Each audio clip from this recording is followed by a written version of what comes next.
Hey there everybody, my name is Nick. I was doing my valve cover gasket on my 2004 Honda Civic and I came across this issue, so I'm going to show you a trick that hopefully will set you out right. Alrighty, so I already got 3 out of 4 of these things off there, but I was having issues getting those gaskets in there for the coil packs off, so I'm going to show you a little trick I found that helps me out.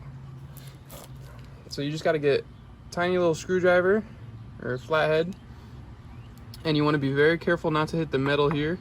You want to get just in that rubber and angle it pretty far into the gasket.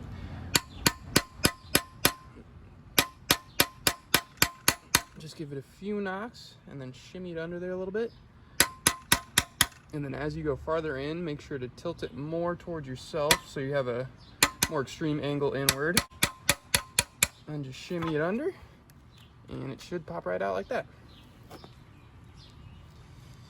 Alrighty, that's basically it. I just wanted to show you guys that quick little trick I learned so I could hopefully help you. Thanks.